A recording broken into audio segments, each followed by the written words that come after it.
বাংলাদেশ বিমান বাহিনীকে আধুনিকরণ ও দেশের আকাশ প্রতিরক্ষা শক্তি আরো মজবুত করতে বড় পদক্ষেপ নিতে যাচ্ছে সরকার। এর অংশ হিসেবে চীনের তৈরি 20টি জে-10CE মাল্টিরোল যুদ্ধবিমান কেনার প্রক্রিয়া শুরু হয়েছে।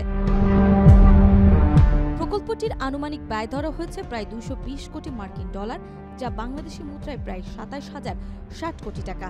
সরকারি সূত্রে জানা গেছে, যুদ্ধবিমানগুলো কেনা, প্রশিক্ষণ, যন্ত্রাংশ, রক্ষণাবেক্ষণ ও অবকাঠামো উন্নয়ন সহ আনুষঙ্গিক সব খরচ মিলিয়ে এই প্রকল্প বাস্তবায়িত হবে 2027 সালের মধ্যে। প্রকল্পের অর্থ পরিশোধ করা হবে 10 বছরের কিস্তিতে, যা চলবে।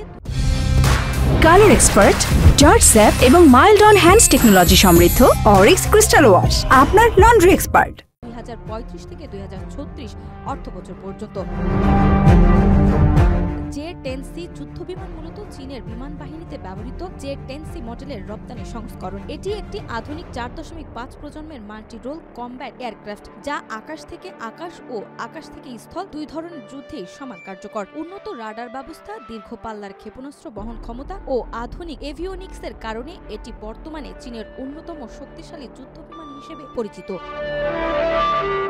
প্রতিটি জে-10CE বিমানের দাম আনুমানিক 6 কোটি মার্কিন ডলার বা 730 কোটি টাকা। 20টি বিমানের মোট দাম হবে প্রায় 120 কোটি ডলার বা বাংলাদেশি টাকায় 14,600 কোটি টাকা। প্রশিক্ষণ, যন্ত্রাংশ, পরিবহন, অবকাঠামো ও বিমা বাবদ আরও প্রায় 82 কোটি ডলার ব্যয় ধরা হয়েছে। সব মিলিয়ে প্রকল্পের মোট ব্যয় দাঁড়াচ্ছে 220 কোটি ডলার।